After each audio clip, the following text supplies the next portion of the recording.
Had a kid, Dev. Had a lot of fun with this one. Let's talk about it. Monkey Man was directed by Dev Patel in his directorial debut, and it was also produced by Jordan Peele. Within Monkey Man, a young man ekes out a meager living in an underground fight club where night after night, wearing a gorilla mask, he is beaten bloody by more popular fighters for cash. After years of suppressed rage, he discovers a way to infiltrate the enclave of the city's sinister elite. As his childhood trauma boils over, his mysterious scarred hands unleash an explosive campaign of retribution to settle the score with men who took everything from him. Long synopsis there, but hammers the point home. This is a revenge story through and through. With it being Dev Patel's directorial debut, I was blown away. He did a phenomenal job. If you aren't familiar with Dev Patel, he's actually an English actor. He first really hit the stage when he was in Slumdog Millionaire, which actually won Best Picture and a ton of other stuff back in 2009. And he was recently in The Wonderful Story of Henry Sugar, which was on Netflix, one of Wes Anderson's short films. Some of the things that stood out to me with his direction was that he didn't pick an easy movie to do it on. This was a brutal role. He's doing the action. He's doing all the stunts. Dev did a great job seamlessly handling both acting and directing, showcasing his versatility and artistic vision. He really threw himself into a tough role here. This isn't an easy role, especially being the star of an action movie that you're directing yourself. He's in almost every scene that's filmed. He gave a very convincing performance, and you could feel every punch he was taking, so it made the action that much more powerful. He did break his hand and several other things while filming this movie, and they almost didn't get production done. You can see throughout the movie he's wearing like a brace on his hand, and I think he actually had a nail put into his hand so he could keep filming. Just crazy that it got to that point. But this thing was super low budget, so this thing was shot at around $10 million, which may seem like a lot of money, but for movies this is not a lot of money. It's right around, it might even be less than the Godzilla Minus One movie that just came out, which everyone was praising for how low of a budget it was and what they were able to create. Obviously, the CGI in that movie, probably more expensive to make, but Dev was able to take advantage of that $10 million for the movie and use it to the best of his ability. I think some of that had to do with Jordan Peele's production, and he believed in this one, so he produced it, and they had a great product. So let's start talking about the movie now. First, I want to start with the storytelling. There was very little expositions when the characters are telling you exactly what's going on. You as the audience member are trying to figure out what's happening. You're trying to think through like what's his motives? Why is he doing this? I always enjoy movies that make me think, make me try to decipher what's happening. Sometimes you can get in the weeds and like have a story that's too complex, but this one was able to allow the audience member to think, but while also telling a compelling story. As I mentioned, Dev's the main character. He plays a character named Kid. I don't know if it's actually his name or if everyone just calls him Kid because he's a young guy, but he's the character we focus on the most. We're trying to figure out what's his past, what's his trauma that he's obviously dealing with, and what's it going to cause him to do. From the directing side of Dev's work, I thought he had a unique style of visual storytelling. He used a lot of close-up shots, a lot of handheld cameras, just to kind of fit the grime and the realness that this movie was able to portray. There's also some fun little camera movements, some fun cuts that I was able to notice that most people probably didn't. He definitely has his own distinct flair, and I really enjoyed it. It's not often that you see a director take as many risks as he did. I'm sure he had a big role in figuring out the soundtrack for this movie as well, and all I'll say is it's super explosive, and it matches the action within this movie. It is a little bit of a slow burn at the beginning, but once you get into it and you kind of realize what's happening, you're along for the ride.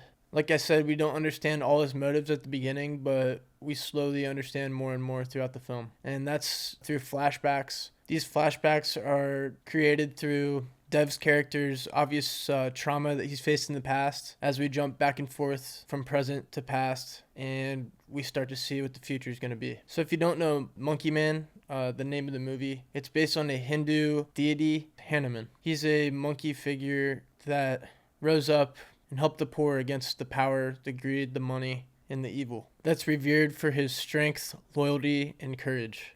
And that's his role within this movie. And Dev was able to portray that through his character. You learn the mythology within the movie, which I can appreciate, learning new cultures. Dev actually said in an interview that some of the Hindu beliefs are closely related to some of the iconography of superheroes similar to Superman, So he drew that comparison, and that inspired him to make this movie. I also want to tackle the themes and atmosphere of this movie. As I mentioned, this movie has a gritty realism that you can feel. Nothing's clean. A lot of times in Hollywood, things can be too perfect, too clean.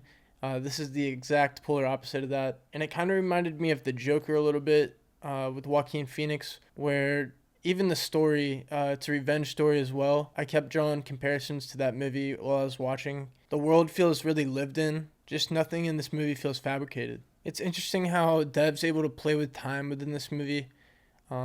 Obviously, I mentioned the flashbacks, but we also have little montages, which are expected in these kind of action movies, especially when we start out with this character and he's in that state of trying to make it, trying to find his way into the elite groups, but he's at the bottom of the totem pole. And through montages, we're able to see his development as a character, especially through a boxing scene that was particularly memorable. And there was also a scene with a dog that I won't spoil, but it is a montage scene as we see him kind of get used to his routine and as he learns what's the best way to infiltrate this upper echelon of society.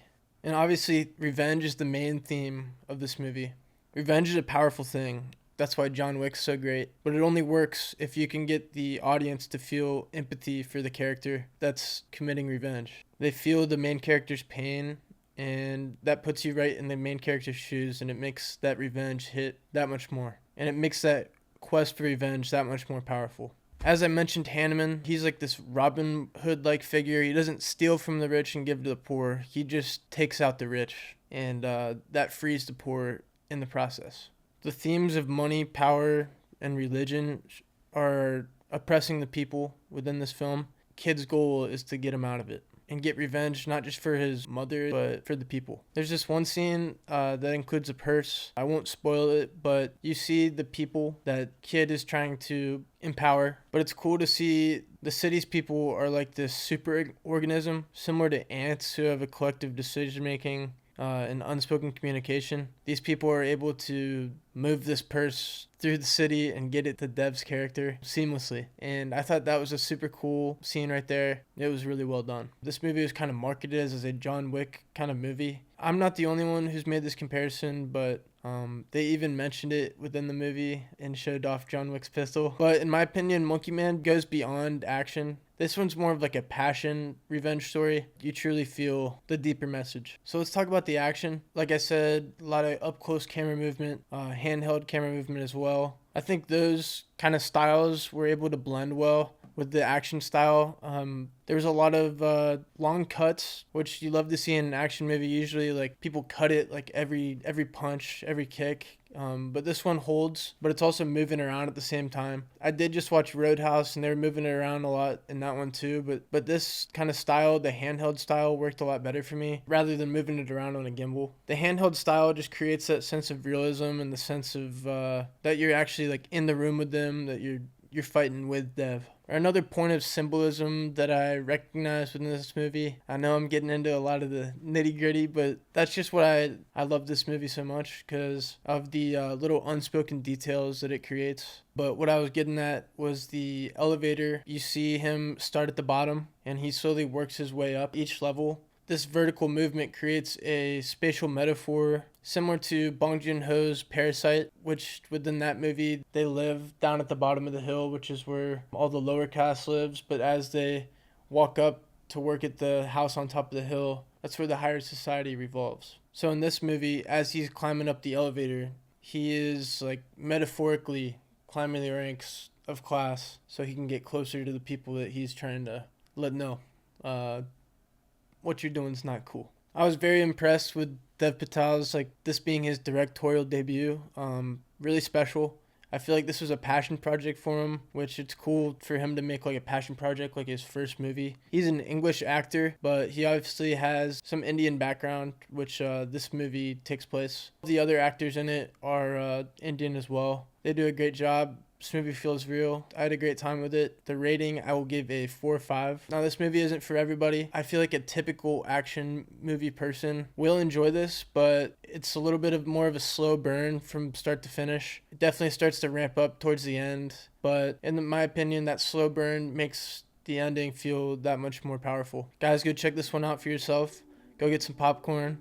Have a good time. Let me know what you think. Form your own opinion. And stay tuned for another movie review soon. I'm thinking about making a movie review on La Haine, one of my favorite movies. So let me know if that's interesting. Civil War comes out next week, so stay tuned for that review. I think I might be a little late getting that one out. But yeah, guys, it's been fun. You guys have a great rest of the day. See ya.